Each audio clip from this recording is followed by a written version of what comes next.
इस वीडियो में हम पटवारी भर्ती परीक्षा 2019 के जो क्वेश्चंस थे उसको यहाँ पर डिस्कशन करने वाले हैं। तो देखिए, पुराना पेपर करना बहुत ज़रूरी होता है, तो इसको वीडियो को ध्यान से आप लोग लास्ट तक ज़रूर देखिएगा और अपने दोस्तों के साथ भी ज़रूर शेयर कर दीजिए। चलिए स्टार्ट करते हैं। फर्स्ट क्वेश्चन है, इंटरनेट द्वारा उपयोग किया जाने वाला संचार प्रोटोकॉल क्या है? तो इंटरनेट द्वारा जो उपयोग किया जाता है किसके लिए? संचार प्रोटोकॉल के लिए, वो क्या है? तो इस क्वेश्चन का आंसर होगा आपका ऑप्शन नंबर सी,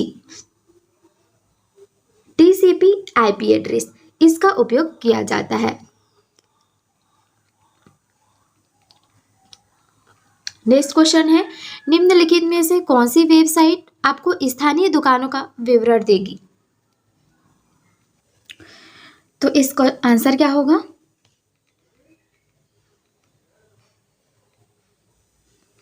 तो वो है justdial.com।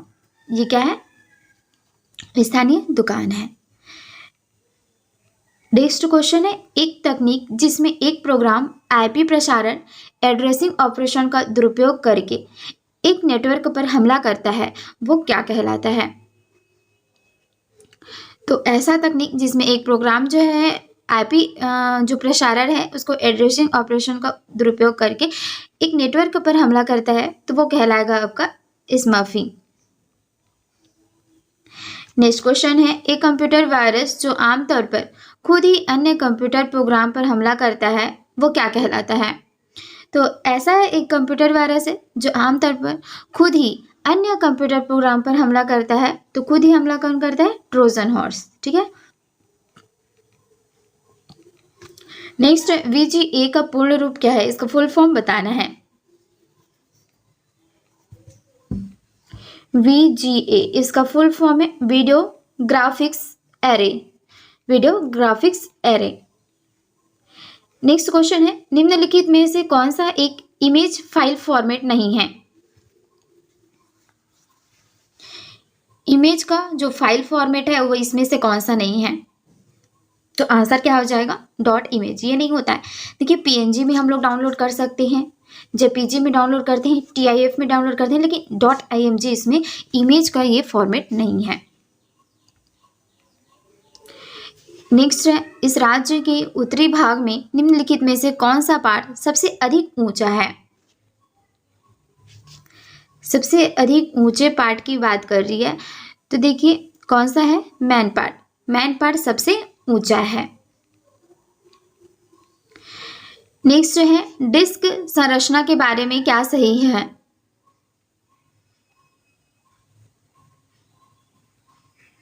कौन सा ऑप्शन सही होगा? तो इसकी बात करें तो देखिए, सिलेंडर, ये होगा option number D, cylinder, track और सेक्टर, ये किसका है? डिस्क संरचना है। निम्नलिखित में से कौन सा एक गूगल का प्रोडक्ट नहीं है?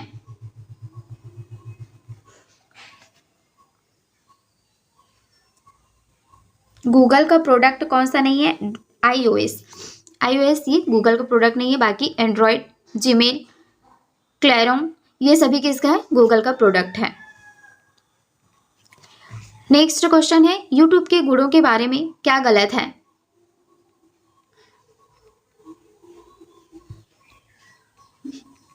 तो देखिए, हम लोग YouTube में वीडियो अपलोड कर सकते हैं, वीडियो को डाउनलोड कर सकते हैं, वीडियो को सर्चिंग कर सकते हैं, लेकिन वीडियो एनालिसिस इसमें हम नहीं कर सकते। तो ये इसके बारे में रॉन्ग हो जाएगा और गलत ही पूछा है, तो यही हमारा ऑप्शन नंबर बी इस क्वेश्चन का राइट आंसर होगा। नेक्स्ट क्वेश्चन है, रोबोटिक का ज़्यादा इस्तेमाल किस क्षेत्र में होता है?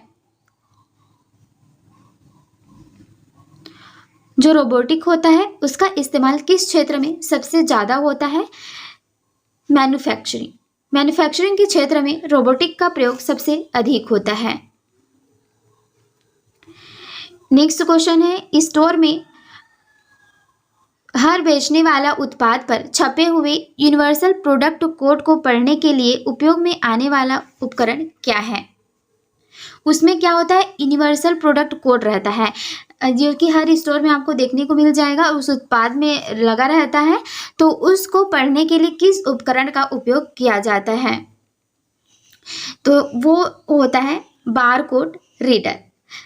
जैसे मॉल में भी आप लोग देखे होंगे, उसकी प्राइस को देखने के लिए भी उसमें एक बारकोड रीडर का उपयोग किया जाता है। नेक्स्ट है, कंप्यूटर का कौन सा भाग प्रोसेसर को बाकी हार्डवेयर से जोड़ता है? जो कंप्यूटर का प्रोसेसर होता है उसको उसके बाकी हार्डवेयर से जोड़ने का काम कौन करता है? ये है मदरबोर्ड।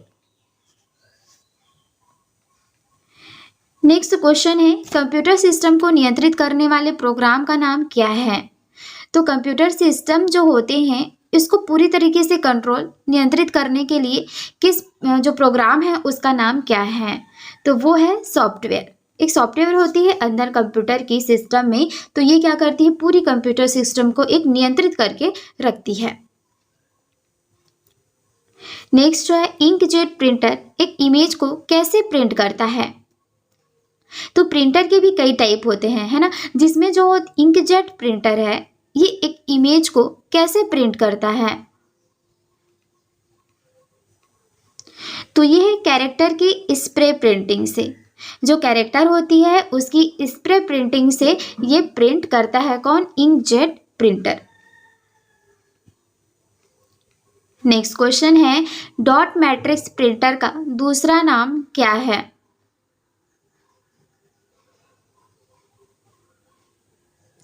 डॉट मैट्रिक्स प्रिंटर का दूसरा नाम क्या है? ये है impact printer. Okay, impact printer. Dot matrix printer को इम्पैक्ट प्रिंटर भी कहते हैं। नेक्स्ट, निम्न में से कौन सा एक ऑपरेटिंग सिस्टम नहीं है?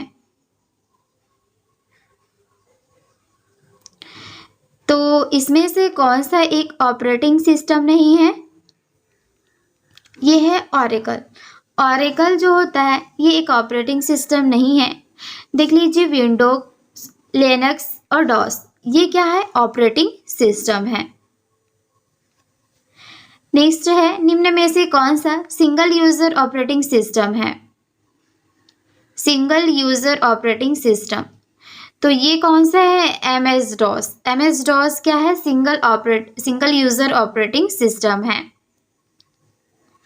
नेक्स्ट है, एमएस ऑफिस सॉफ्टवेयर ग्रुप के साथ कौन सा स्प्रेडशीट एप्लीकेशन आता है?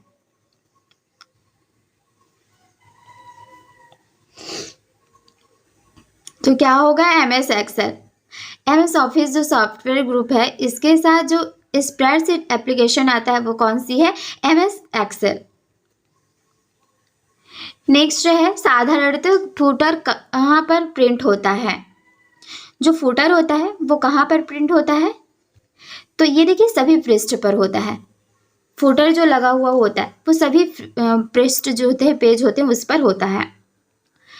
नेक्स्ट जो क्वेश्चन है, निम्नलिखित काव्य पंक्तियों में से भ्रांतिमान अलंकार का उदाहरण कौन सा है?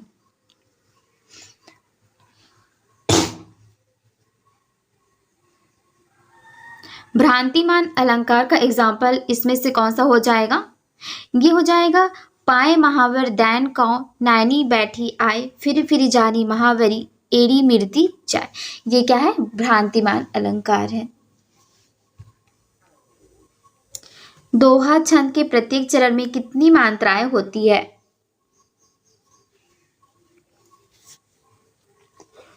दोहा छंद के जो प्रत्येक चरण होती है उसमें मात्राएं पूछी है, तो वो कितनी है?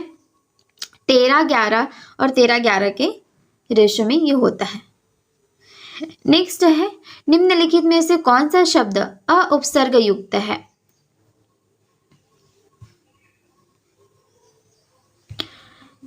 उपयुक्त सभी हो जाएगा। सभी में जो उपसर्ग है वो क्या आ रहा है? अ आ रहा है, तो उपयुक्त सभी इसका राइट आंसर है।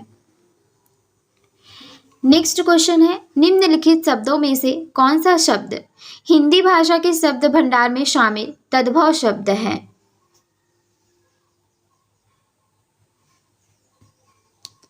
तद्भव।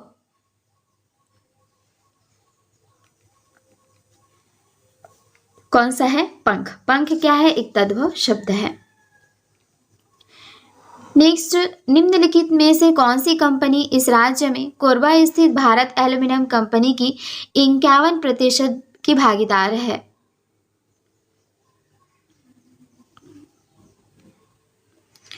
तो कोरबा में जो एल्यूमिनियम कंपनी है वो किसकी 51% की भागीदारी के साथ है? तो वो है स्टारलाइट कंपनी। नेक्स्ट है, बाह्य प्रयत्न के आधार पर वर्णों के मुख्यतः कितने भेद हैं?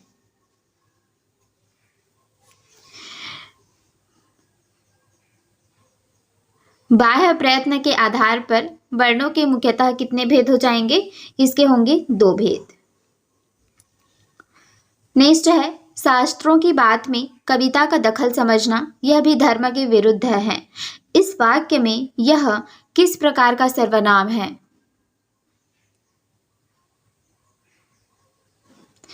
तो ये जो होगा आपका निश्चयवाचक सर्वनाम है।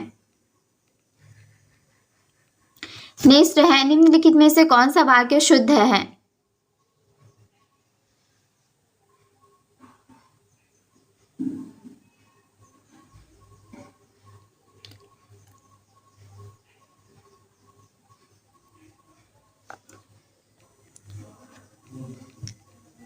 इसमें से जो सभी हैं ये सारे वाक्य क्या हैं? शुद्ध हैं। नेक्स्ट है, निम्नलिखित में से यण संधि शब्द का उदाहरण कौन सा है? यण संधि जो है इसका उदाहरण है मनु प्लस अंतर, मनुअंतर। ठीक है, यह है यण संधि। संधि के भी बहुत सारे टाइप्स होते हैं जिसमें से यण संधि का आपको उदाहरण पूछा था, जो कि ऑप्शन नंबर सी। नेक्स्ट है, भारत की स्वतंत्रता के पश्चात इनमें से किसने भूदान आंदोलन प्रारंभ किया था? तो भूदान आंदोलन को यहाँ पर किसके द्वारा स्टार्ट किया गया था? आचार्य विनोबा भावे के द्वारा। नेक्स्ट है, मानव भूगोल के जनक कौन हैं? मानव भूगोल के जनक हैं फ्रेडरिक रैटजेल। बॉम्बे हाई निम्नलिखित में से किस खनिज के लिए प्रसिद्ध है? बॉम्बे हाई किस खनिज के लिए प्रसिद्ध है? ये है पेट्रोलियम। पेट्रोलियम के लिए प्रसिद्ध है बॉम्बे हाई। बगानी फसल के बारे में बताना है। चाय क्या है? एक बगानी फसल है। भिलाई इस्पात संयंत्र किस देश के सहयोग से स्थापित हुआ है?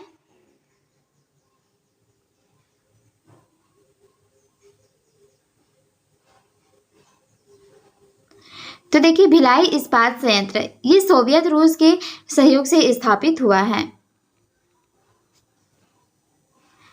नेक्स्ट है, सीकासार बांध का निर्माण किस नदी पर हुआ है?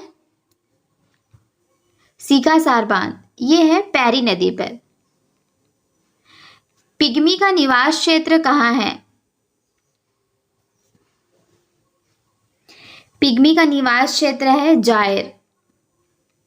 नेक्स्ट क्वेश्चन है, इस राज्य का निम्नलिखित में से कौन सा लोकसभा क्षेत्र अनुसूचित जनजाति के लिए आरक्षित नहीं है?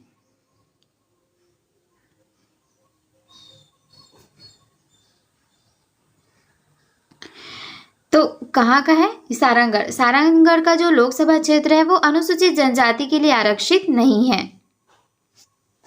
भारतीय अर्थव्यवस्था के द्वितीय क्षेत्र में किसे शामिल नहीं किया गया है?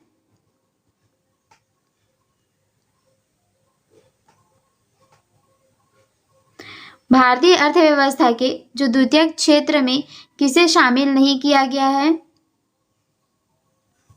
तो ये है खनन एवं उत्खनन। ये किसके अंतर्गत आता है? ये तो प्राथमिक क्षेत्र के अंतर्गत आता है, इसलिए इसके द्वितीय क्षेत्र में शामिल नहीं है। नेक्स्ट है, वर्ष 2001 से 2011 की अवधि में छत्तीसगढ़ की जनसंख्या की जो दशकीय वृद्धि दर है वो क्या रही है? यानी कि 2001 में जो जनसंख्या थी उसके बाद 2011 में जो जनसंख्या थी उसको कहा गया 1 दशक। तो इस 1 दशक में कितनी जनसंख्या यहाँ पर वृद्धि हुई है?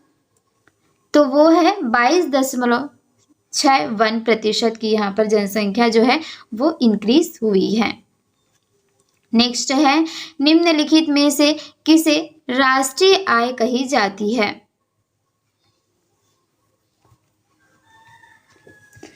शुद्ध राष्ट्रीय आय। शुद्ध राष्ट्रीय आय को राष्ट्रीय आय कहा जाता है। नेक्स्ट है भारतीय नियोजन में किस अवधि को योजना अवकाश कहा जाता है? सबसे पहली जो योजना अवकाश थी वो तीसरी जो योजना आयोग थी उसके थर्ड के बाद लगी हुई थी, तो वो कौन सा हो जाएगा? 1966 से 69 के बीच में ये पहला योजना अवकाश था। ठीक है, जो योजना आयोग चल रही थी तो वो थर्ड के बाद यहाँ पर एक बार योजना अवकाश लगी थी। हरित क्रांति से किस भारतीय प्रधानमंत्री का नाम जोड़ा जाता है? इंदिरा गांधी। ठीक है, इंदिरा गांधी के समय में स्टार्ट हुई थी 1967 से 68 के बीच में। नेक्स्ट है कृषि भारत की आत्मा है, यह जो कथन है किसने दिया था?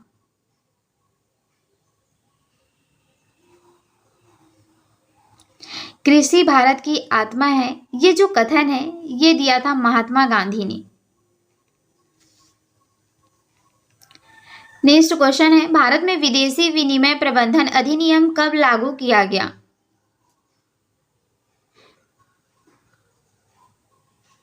विदेशी विनिमय प्रबंधन अधिनियम ये कब लागू हुआ? ये हुआ सन 2000 में। नेक्स्ट है एक आदर्श एमीटर एवं एक आदर्श वोल्ट मीटर के जो प्रतिरोध हैं उनके बारे में बताना है।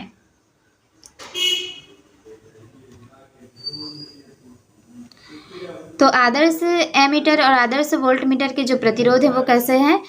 आदर्श एमीटर के लिए शून्य है और आदर्श वोल्ट मीटर के लिए अनंत है। नेक्स्ट है एक माध्यम का अपवर्तनांक म्यू किस पर निर्भर करता है?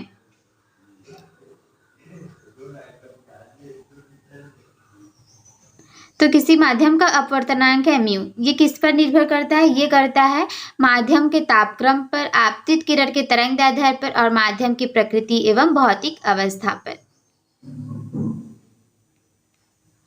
नेक्स्ट क्वेश्चन है निम्न धातुओं को जल से क्रियाशीलता के आधार पर बढ़ते क्रम में व्यवस्थित कीजिए।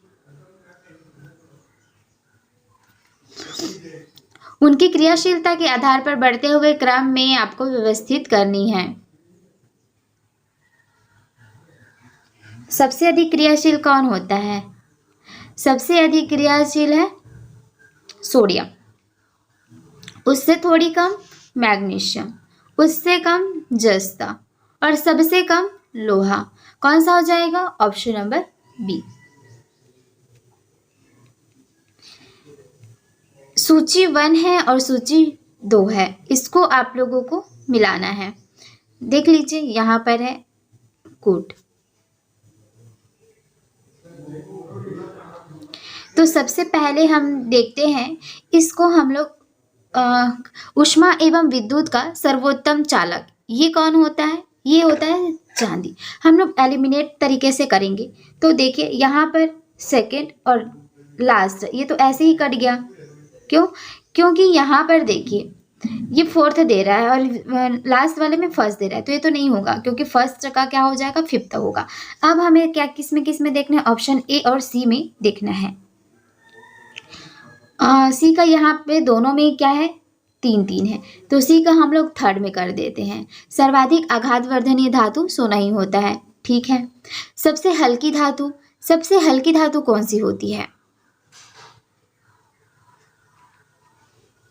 तो सबसे हल्की धातु की बात करें तो वो होती है लिथियम, यानी कि ई का हो गया फोर्थ। अब देखिए इसी में आ रहा है, इसमें तो ई का फर्स्ट दिया है तो ये रॉन्ग हो जाएगा। तो इस तरीके से एलिमिनेट तरीके से आप बहुत जल्दी किसी भी क्वेश्चन का आंसर लगा सकते हैं। तो देखिए ऑप्शन नंबर सी हमारा राइट आंसर हो गया। अब एक बार सारे का देख लेते हैं क्या क्या है। आपको अब मैंने भी बताया कि क्वेश्चन कैसे सॉल्व करना है। अब हम देखते हैं सारे का एक बार। तो ऊष्मा एवं विद्युत का सर्वोत्तम चालक कौन सा हो जाएगा? चांदी।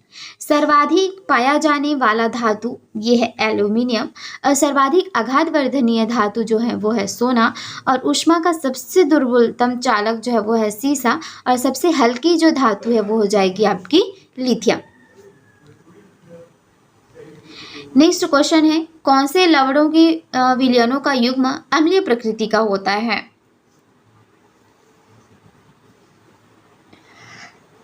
तो इसमें से अगर अम्लीय प्रकृति का देखा जाए तो वो कौन होगा? ये होगा आपका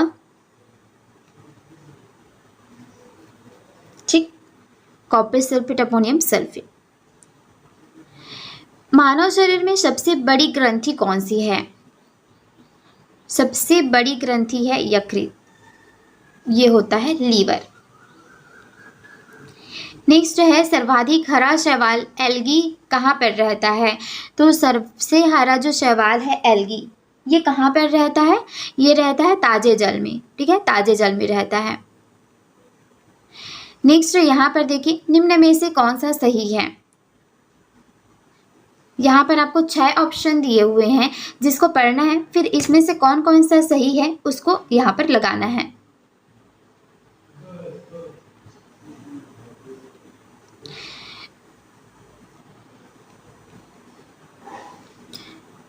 चलिए देखते हैं।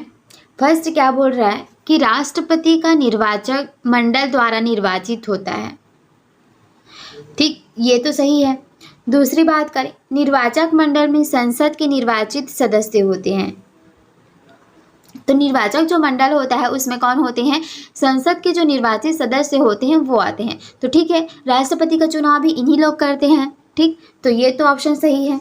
निर्वाचक मंडल में राज्य विधानमंडल के निर्वाचित सदस्य होते हैं। तो जो निर्वाचक मंडल है इसमें जो भी राज्य होते हैं उनके विधानमंडल के निर्वाचित सदस्य नहीं होते हैं, तो ये रॉन्ग हो गया। राष्ट्रपति 5 वर्ष के लिए निर्वाचित होता है, ये भी सही है। जो राष्ट्रपति होते हैं वो 5 वर्ष के लिए यहाँ पर निर्वाचित किए जाते हैं। आपातकाल में राष्ट्रपति का कार्यकाल बढ़ाया जा सकता है, ये रॉन्ग है। एक व्यक्ति जो भारत का प्राकृतिक नागरिक है राष्ट्रपति का चुनाव लड़ सकता है, तो ये रॉन्ग है, ठीक। नेक्स्ट क्वेश्चन है, निम्नलिखित में से कौन सा सही है?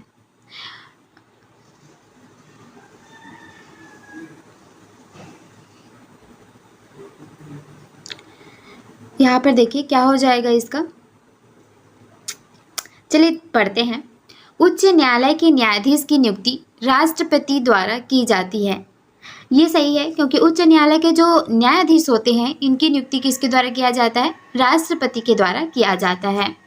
दूसरा, राष्ट्रपति भारत के मुख्य न्यायाधीश से परामर्श लेकर उच्च न्यायालय के न्यायाधीश की नियुक्ति करते हैं, ठीक है। जो उच्च न्यायालय होते हैं अलग अलग स्टेट के, तो उसकी भी जो न्यायाधीश होते हैं उसकी नियुक्ति तो राष्ट्रपति करते हैं, लेकिन सलाह किससे लेते हैं? जो मुख्य न्यायाधीश होते हैं उनसे सलाह लेते हैं।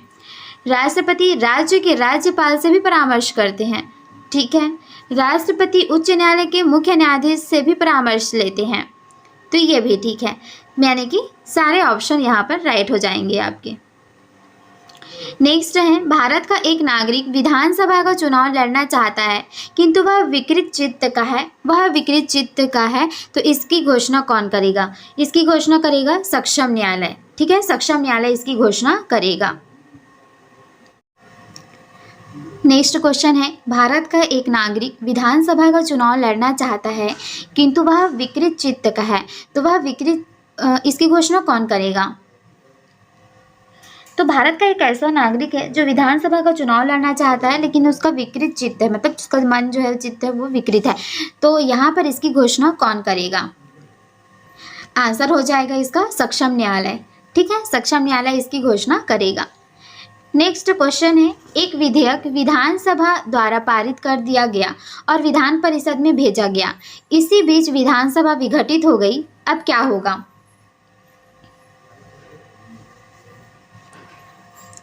तो एक विधेयक जो विधानसभा द्वारा पारित कर दिया गया है और विधान परिषद में भेजा गया है, इसी बीच में विधानसभा विघटित हो गई है, तो अब क्या होगा? जो विधेयक है वो क्या हो जाएगा? लैप्स हो जाएगा, ठीक है।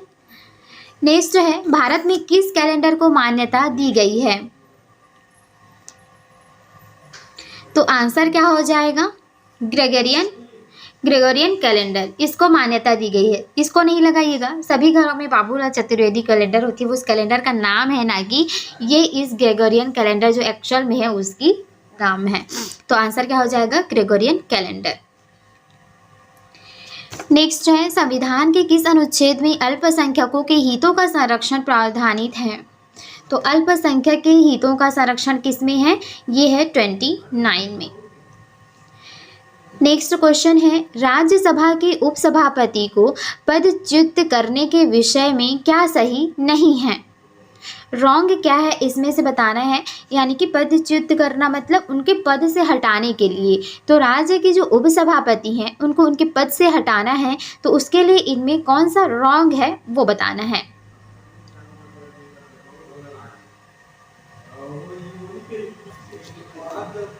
तो क्या होगा इसका, चलिए देखते हैं। यहाँ पर देखिए, प्रस्ताव संसद के किसी भी सदन में प्रारंभ किया जा सकता है, जो कि रॉन्ग है। राज्यसभा का उपसभापति है तो कहाँ पर प्रस्ताव पारित होगा? राज्यसभा में होना चाहिए, ना कि किसी भी सदन में। तो ये तो हो गया हमारा रॉन्ग। नेक्स्ट हमें रॉन्ग ही बताना है ना, तो वही देखते रहिए। प्रस्ताव 14 दिन की पूर्व सूचना पर शुरू किया जा सकता है। तो देखिए ये तो राइट है, तो हम इसको नहीं लगाएंगे, ये राइट है।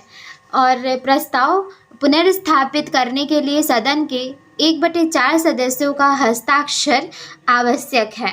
रॉन्ग, 1/4 सदस्यों का हस्ताक्षर आवश्यक नहीं है।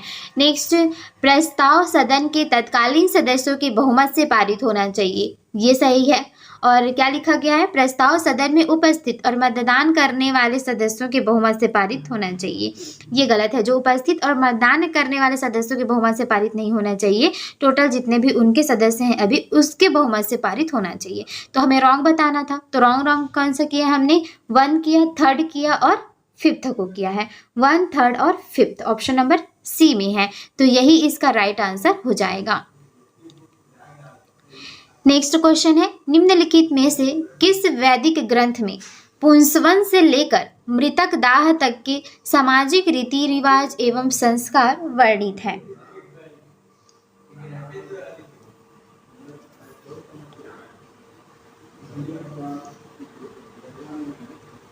तो ये किस में है? ये है आपके गृह सूत्र में, ठीक है, गृह सूत्र में है। नेक्स्ट, दक्कन के निम्नलिखित में से किस रियासत से चांद बीबी संबंधित है? चांद बीबी किस रियासत से संबंधित है? ये है अहमदनगर।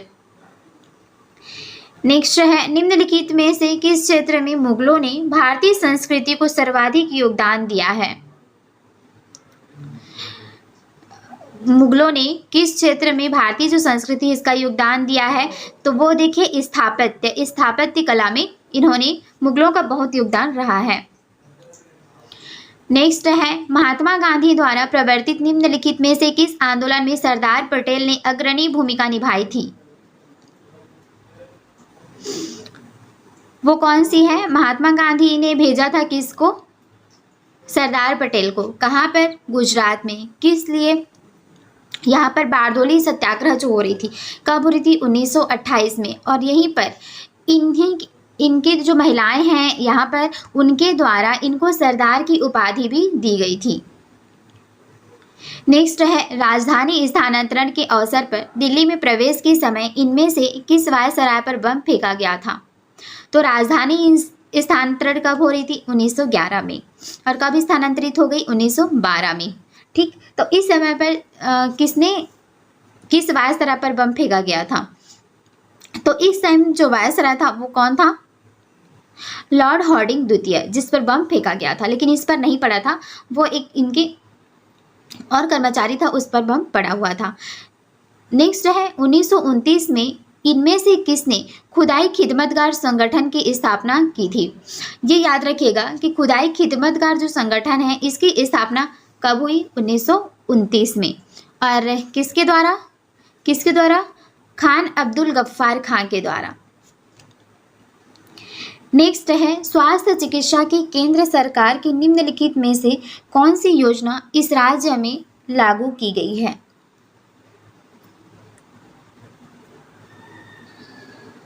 केंद्र सरकार की ऐसी कौन सी योजना है जो इस राज्य में लागू की गई है, जो कि किससे रिलेटेड है? स्वास्थ्य से रिलेटेड है। तो ये हो जाएगी आयुष्मान भारत योजना। आयुष्मान भारत योजना, इसको हमारे राज्य में भी लागू किया गया है। नेक्स्ट है, इस राज्य में निम्नलिखित में से किस क्षेत्र में राजीव गांधी मिशन कार्यरत नहीं है?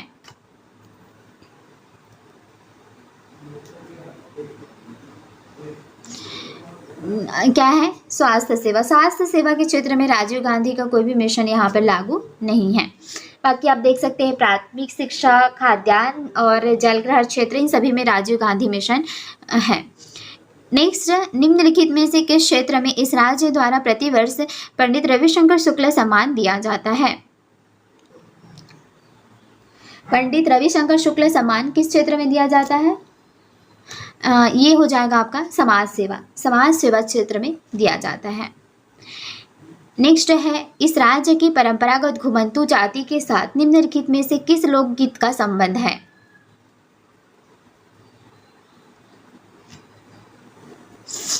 किसमें? देवार गीत। नेक्स्ट क्वेश्चन है, इस राज्य की निम्नलिखित में से किस जनजाति से परब लोक नृत्य संबंधित है? परब, ये है धुरवा।